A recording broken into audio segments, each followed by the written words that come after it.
ఈ జీవితం ఎంతో అందమైనది. అంతకంటే ఇంకా అందమైనవి పుస్తకాలు. తెలివికి, విజ్ఞానానికి ఖజానా లాంటివి ఈ పుస్తకాలు. జీవితం కంటే గొప్ప ఆభరణాలు పుస్తకాలని చెప్పాలి. ఒకవేళ పుస్తకాలతో స్నేహం పెంచుకుంటే మీ జీవితం సఫలమవుతుంది.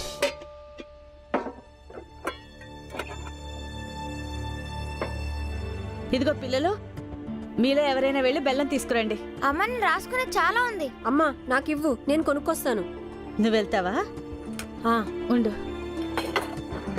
ఇదిగో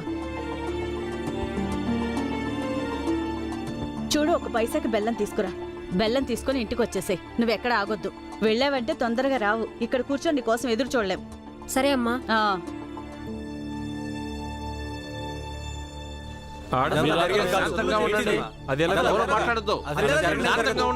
శాంతంగా ఉండండి. ఎవరు మాట్లాడద్దు. శాంతంగా ఉండండి. చూడండి, సేట్ గారు జైలు నుంచి బయటకు వచ్చాక వాళ్ళ అబ్బాయి గురించి వివరంగా మాట్లాడదాం. కానీ ఇప్పుడు సమస్య రామ్జీ సత్పాల్ కూతుళ్ళది. అరే మీరే ఆలోచించి చూడండి, వాడు ఎంత తప్పు చేస్తున్నాడో. ఇప్పుడు రామ్జీ సత్పాల్ తన కూతుళ్ళని చదివిస్తున్నాడు. తర్వాత వాళ్ళని చూసి చూసి ఈ ఊర్లోని అమ్మాయిలందరూ చదువుకుంటారు. దీనివల్ల సామాజిక సమతుల్యత దెబ్బతింటుందా లేదా? దాంతో ధర్మం కూడా భ్రష్టు పట్టిపోతుంది కదా. అదేగా, వంటింటిని చూసుకోవాల్సిన ఆడవాళ్లు పెత్తనాలు చేస్తారు. అరే బరి తెగింపు కూడా ఒక హద్దుంటుంది. రేపటి నుంచి చదువుకొని మన నెత్తిని ఎక్కుతారు వాళ్ళు. అలాగా? అంటే వాళ్ళు కూడా మాకులాగా వేరే వాళ్ళా? ఈ విషయం నాకు అసలు తెలియదే. ఇప్పటిదాకా నేను కేవలం ఇదే అనుకునేవాడిని, మా జాతి వాళ్ళు మీ జాతి వాళ్ళు వేరే అని. వేరే కాదు, మీ దృష్టిలోనే తక్కువ. మమ్మల్ని మీతో సమానంగా ఎప్పటికీ ఒప్పుకోరు. అందుకే మేము సమాజంలో వేరుగా ఉంటున్నాము. కానీ ఈరోజు తెలిసింది, మీతో పాటు మీ ఇళ్లలో ఎవరైతే ఆడపిల్లలున్నారో వాళ్ళు కూడా మీ దృష్టిలో నీచమైన వాళ్లే. వాళ్ళని కూడా మీరు మీతో సమానంగా భావించరు. మీరు వాళ్ళ పట్ల కూడా మాతో వ్యవహరించినట్టే వ్యవహరిస్తున్నారు. వాళ్ళని కూడా మాకులాగానే చదువుకోనివ్వడం లేదు. ఎందుకంటే వాళ్ళు కూడా బలహీనులుగా ఉండిపోవాలని. ఇది ఎంతో సిగ్గుమాలిన బాధాకరమైన విషయం. కానీ నేను ఊరిలో అమ్మాయిలందరికీ చెబుతాను, అందరినీ చదువుకొని ధైర్యంగా నిలబడమని, మీ అందరితో సమానంగా. నువ్వు చెప్తే వాళ్ళని మేము చదవనిస్తామా? వాళ్ళ స్థానం వంటింటి వరకే పరిమితం. వాళ్ళు అక్కడ పరిమితం అయి ఉండటమే మంచిది. ఆడవాళ్ళకి మగవాళ్ళకి తేడాలుంటాయి, తెలిసిందా? తెలిసింది. మీరందరూ కలిసి సమాజాన్ని ఎలా తొక్కి పెడుతున్నారు అని. మీరు ఇందుకోసం ఇలా చేస్తున్నారు, పెత్తందారులుగా ఉండటం కోసం, అందరినీ హీనంగా చూడటానికి. వీడి ముదురు మాటలు చూడండి. నిన్ను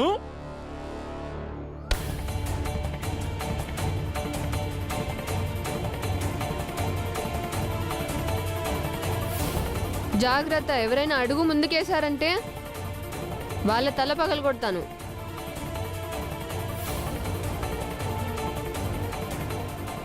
అయినా భీమ్ని ఎందుకు కొడుతున్నారు? సిగ్గులేదా మీకు? నువ్వెళ్ళు భీమ్. ధ్రువ, ఇప్పుడు ఆయన కొట్టాల్సిన అవసరం ఏముంది? నీతులు చెప్పొద్దు భీమ్, వెళ్ళిక్కడి నుంచి. వెళ్ళు.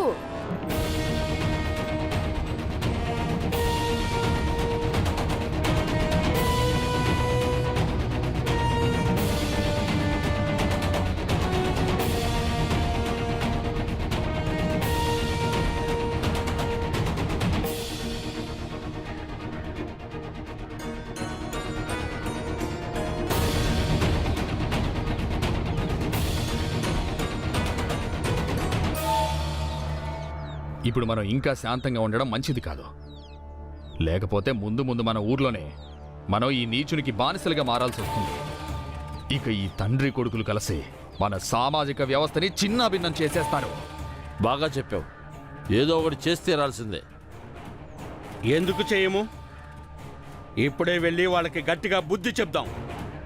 ఇవాళ రామ్జీకి కరాఖండిగా చెప్పేద్దాం. వాడి కూతుళ్ళని చదివించడం ఆపేయాలి. లేదా ఈ ఊరు వదిలి వెళ్ళిపోవాలి. పదండి పదండి. పదండి.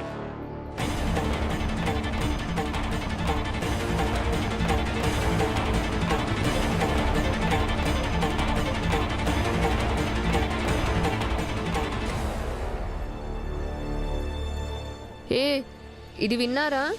ఊరిలో గొడవ అవుతుంది. ఏం గొడవ?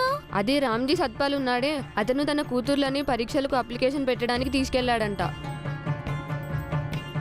పూనాలోని సావిత్రిబాయి ఫూలే బాలికా విద్యాలయంలో. అయితే మనకేంటి? ఏంటి నిజమా? వాళ్ళిద్దరూ ఇప్పుడు స్కూల్కి వెళ్ళారా చదువుకోవడానికి?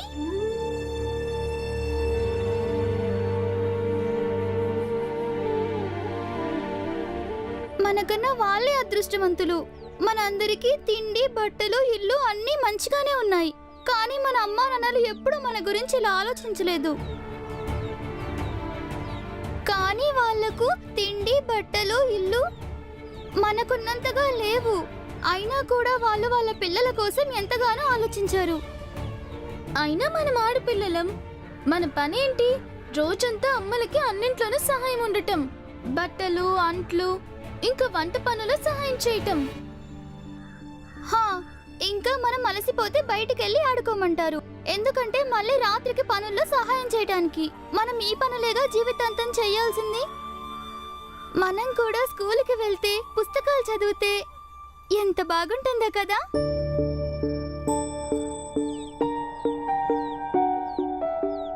ఇక్కడ అంటే అన్నావు గాని బయట ఎవరి దగ్గర అనుకు. ఊర్లో అందరూ కోపంగా ఉన్నారు. అందరూ రామ్జీ సత్పాల్కి బుద్ధి చెప్పాలని మాట్లాడుకుంటున్నారు. నిజం చెప్పాలంటే అప్పుడప్పుడు నాకు అనిపిస్తుంది చదువుకోవాలని. కానీ తరతరాలుగా వస్తుంది. ఇది తప్పేలా అవుతుంది? మనం ఇంక ఈ విషయం గురించి ఏమీ మాట్లాడొద్దు. అయితే ఎంతకాలమైనా ఇలాగే కొనసాగుతూ ఉంటుంది.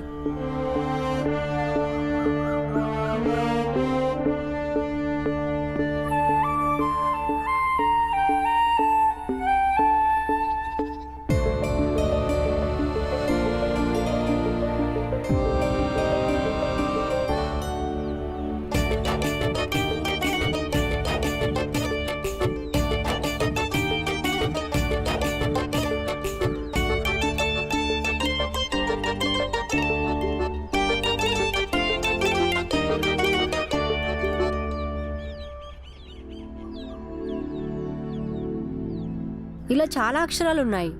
క, ఖ, ఇలా 2 రకాల కాలు ఉంటాయి. ఒకవేళ వీటిని చదవగలిగితే మనిషి కలగైన ప్రపంచమే మారిపోతుంది. జాతకాలే మారిపోతాయి. నా మాటలు వినండి.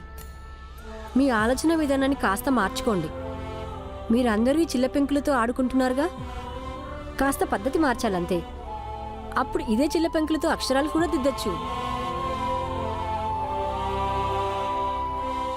కానీ మౌనంగా ఉంటే ఎవరూ మీ మాట వినరు. ఏ వెళ్ళు వెళ్ళు, నీ పని చూసుకో. ఇవన్నీ చెప్పడం చాలా తేలికే. ఇప్పుడు మేము మా అమ్మ నాన్నలతో ఈ విషయం చెప్పామంటే వాళ్ళు మమ్మల్ని కొడతారు. ఒక్కసారి చెప్పి చూడండి. ఇవాళ వినకపోతే రేపు వింటారు, రేపు వినకపోతే ఎల్లుండి వింటారు. మీరు అలాగే చెప్తూ ఉంటే వాళ్ళు ఎప్పుడో ఒకసారి వింటారు.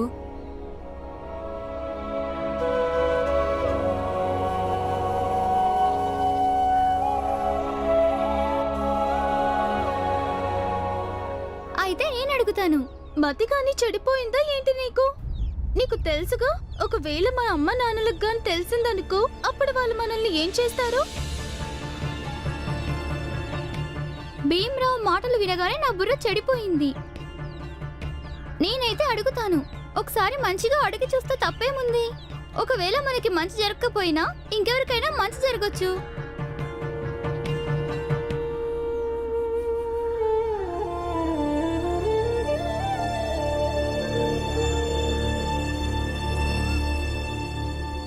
అరే ధ్రువ, ఏమైంది? ఈ రాళ్ళు పట్టుకుని ఎందుకు తిరుగుతున్నా? మరేం చేయను మాస్టర్ గారు, ఈ ఊరు వాళ్ళు చాలా చెడ్డవాళ్ళు. అందరూ పెత్తనాలు చేయడానికి ప్రయత్నిస్తుంటారు. చేతిలో రాయి ఉంటే అప్పుడు అందరూ జాగ్రత్తగా ఉంటారు. అది సరే కానీ ముందు చెప్పు, అసలు ఏం జరిగింది? వీడు అతిగా మాట్లాడుతున్నాడు. వీణ్ణి జాగ్రత్త, ఎవరైనా అడుగు ముందుకేశారంటే. సరే గాని ఇప్పుడు భీమరావు ఎక్కడున్నాడు? వాడు వాళ్ళ ఇంటికి వెళ్ళిపోయాడు. ఇంటికి వెళ్ళాడా? ఒకవేళ గ్రామస్తులంతా ఇంటి మీద పడతారేమో. అప్పుడు వాళ్ళందరి భర్తం పడతా నేను. ఇప్పుడే భీమ్ వాళ్ళ ఇంటికి వెళ్తాను. అరే ధ్రువ్, ధ్రువ చెప్పేది విను. ధ్రువ ఆగు ఏ ధ్రువ. ధ్రువ్, ఏ సరిగ్గా రాయి. ఇంతసేపు అయింది, ఈ పిల్లాడు ఇంకా రాలేదేంటి? వాడికి చెప్పాను తొందరగా రమ్మని. ఎక్కడా? అమ్మా ఏం తెమ్మన్నావు నువ్వు? నిన్ను. ఏయ్ ఇట్రా, డబ్బులు ఇవ్వు. ఒక పైసా బెల్లం తీసుకురా. బెల్లం ఏయ్, అనే? నువ్వొద్దు, అక్కడ కూర్చో. నేను మర్చిపోయానమ్మా. సర్లే వెళ్ళు.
భీమా, భీమా, ఏంటమ్మా? ఇప్పుడు ఏం చేసావురా నువ్వు?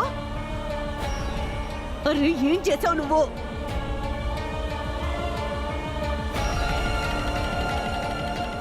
అమ్మా నేనేమి చేయలేదు. వీళ్ళే అన్నారు అమ్మాయిలు అబ్బాయిలు ఎప్పటికీ సమానం కాలేరని, అందుకే ఆడపిల్లలు చదువుకునే హక్కు లేదని. నేను కేవలం వీళ్ళకి అర్థమయ్యేలా చెప్పాను అంతే. భీమ్, నువ్వెందుకురా ఎప్పుడు అందరికీ అది ఇది చెప్పడానికి ప్రయత్నిస్తూ ఉంటావు? అత్త, గురువు గారు చెప్పారు జ్ఞానమే అన్నిటికన్నా ముందు తప్పును నిలదీసే ధైర్యం ఇస్తుందట. అరే భీమా, వాళ్ళందరి మెదళ్ళకి చీడ పురుగులు పట్టాయి. మంచి మాటలు వాళ్ళకి అర్థం కావు.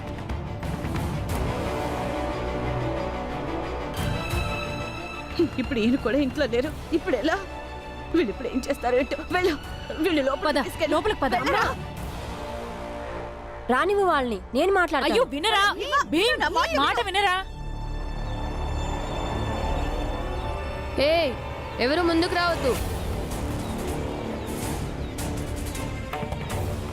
ఏ ఏంట్రా, నువ్వు వీళ్ళకి బాడీగార్డ్గా పనిచేస్తున్నావా? వెళ్ళు.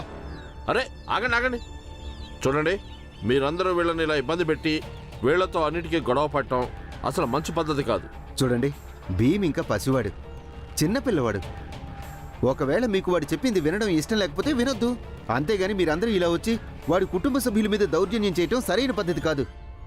మాస్టారు, మీరిద్దరూ మాకు పద్ధతులు నేర్పిస్తున్నారు. అదేదో ఈ తండ్రి కొడుకులకు నేర్పించవచ్చుగా.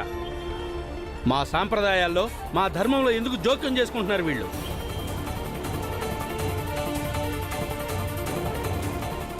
మేము ఇవాళ నిర్ణయించుకునే వచ్చాము.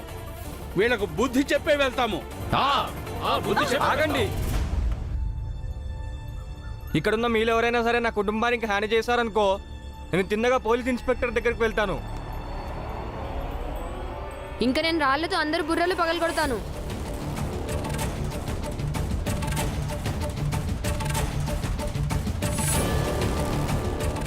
అన్నా, ఈ భీమరావు గడు వీడి బాబు ఎన్నిసార్లు పోలీస్ స్టేషన్ దగ్గరికి వెళ్ళారో తెలుసా? అన్నిసార్లు మనకే నష్టం జరిగింది. పైగా ఇవాళ ఈ పెంచల మాస్టారు, ఇంకా ఈ అంబేద్కర్ మాస్టర్ కూడా ఇక్కడే ఉన్నారు. వీళ్ళు సాక్ష్యం కూడా చెప్పొచ్చు. మన వాళ్ళకి నచ్చ చెప్పు. చూడండి, మేము ఒక మాట చెప్పాలని వచ్చాం. రామ్జీ సత్పాల్ తన కూతుళ్ళని స్కూల్కి పంపి చదివించడం ఆపేయాలి, లేదా ఈ ఊరు నుంచి వెళ్ళిపోవాలి. మాకు కూడా మాటి మాటికి వీళ్ళ జోలికెళ్ళి సమస్యలు కొని తెచ్చుకోవాలని లేదు. సరే, మేము అమ్మాయిల్ని చదివించాం కానీ మీరు ఇక్కడి నుంచి వెళ్ళిపోండి. ముందు ఇక్కడి నుంచి వెళ్ళండి. లేదమ్మా, మా నాన్న వచ్చాక ఆయనతోనే మాట్లాడండి. మీరు ఆయన నిర్ణయం తీసుకుంటారు. భీమా, నువ్వు సమస్యని ఎందుకు పెద్ద చేస్తున్నావు? అమ్మా, నాన్న వస్తారుగా, ఆయనే పరిష్కారం చూస్తారులే. ఎలాగో ఆడపిల్లల చదువు గురించి మాట వచ్చిందిగా, దాన్ని తేల్చుకోనివ్వు. అప్పుడు వీళ్ళు కూడా కొంచెం ఆలోచిస్తారు ఆడపిల్లల గురించి.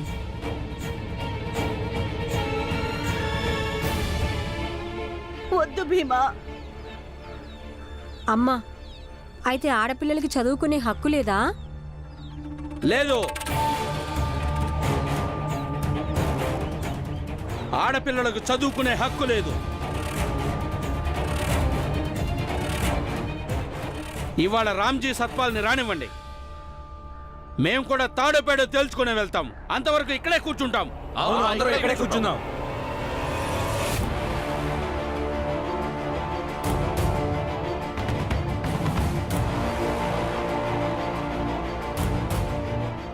నిజంగానే వీళ్ళు ఇక్కడ కూర్చున్నారు.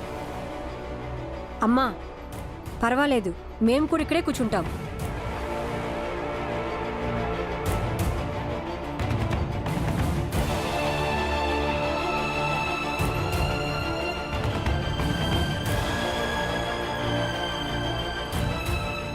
మనిద్దరం కూడా రామ్జీ వచ్చే వరకు ఇక్కడే ఉందాం.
ఏమైంది?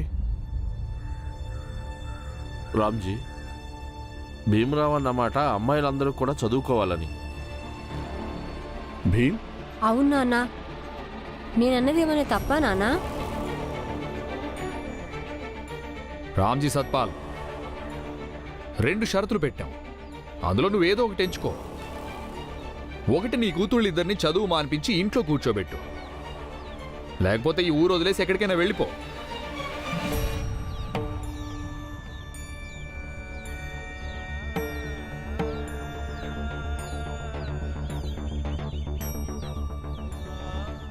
నీ ఇద్దరు పిల్లల్ని చూసి మా ఇళ్లలో ఆడపిల్లలు కూడా చెడిపోతారు.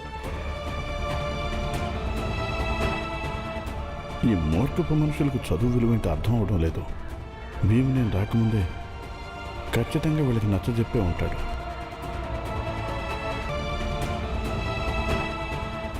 ఈ మూర్ఖపు మనుషులకు చదువు విలువేంటి అర్థం అవడం లేదు. భీమ్ నేను రాకముందే ఖచ్చితంగా వీళ్ళకి నచ్చజెప్పే ఉంటాడు. ప్రతి చిన్న చితకా విషయాలకి నిర్ణయం అని ఎందుకు పట్టుబడతారు?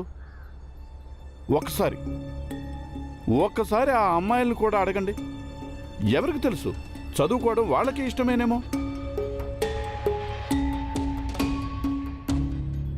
బాబాయ్, నేను చదువుకుంటాను.